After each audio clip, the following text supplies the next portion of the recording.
In the last year and a half, I've been having to make some hard decisions. And a constant thing that's been reoccurring in my life is, how do I make the right decision? How do I know what is right for me? How do I know that this is the thing for me and not the other option, things of that matter?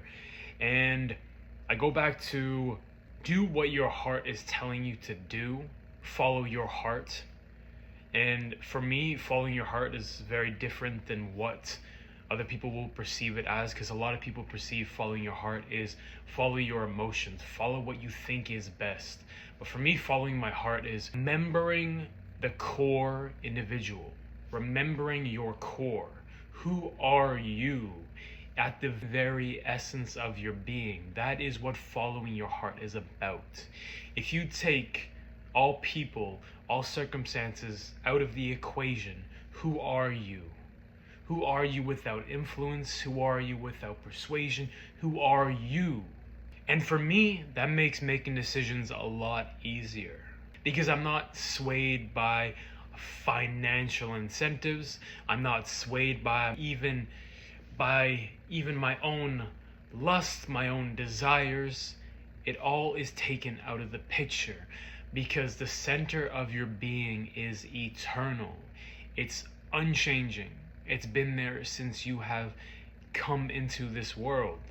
The thing that is eternal, that is what you follow. The heart is eternal, and that is what you are meant to follow. You're not meant to follow your emotions. You're not meant to follow the things that are constantly changing, the waves, the things that come and go. That is not what following your heart is about. Making the right decision requires you to follow your heart, the center of your being, unchanged by anyone and anything. So returning to that and carving out time to return to that in the fast-paced life that you are living, that I am living, that is very important to be making your decision. Now, the next question would be, how do you know who you truly are? How do you return to the center of who you are?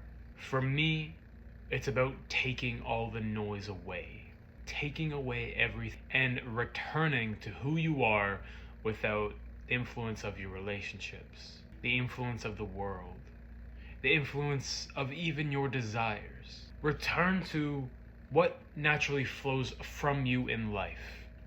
Some people are blessed in life to be able to connect easier, to coach. Some can create. Some people work in different ways. And you have to return back to who you are and think, how do you work naturally in life? What has God presented you with so far in life? What is something that is unique to who you are? Those things are the things that life and God has given you. And you must move forward with that gift, because why else were you given that gift? And it's not something airy-fairy. It's your life circumstances, the things that you are born with. I'll never be an NBA player, even though it could be my desire, my passion, all that stuff. I'm not 6'6". I've been playing since I was 10. It's not gonna work. You have to think about your life circumstances. What are you naturally inclined to do? What are your gifts?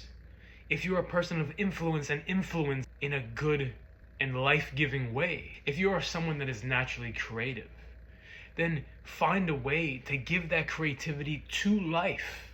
But if you are following that inclination, if you're following from the core of your heart, from the gift that God has given you, then your life will naturally fall into order. The right decision will be presented with you very easy, because you know who you are. It's easy to make the right decision when you know who you are. Not what you want, not what you desire, not all the lusts of the world, because those things are like water. It will come, it will go. Everything will move. But the things that are eternal inside of you, you must follow, because that is what you are blessed with in life. Key thing, making the right decision requires you to know who you are. And you have to have time to return to who you are. If not, you will make the wrong decision because you are not moving from the center of your being.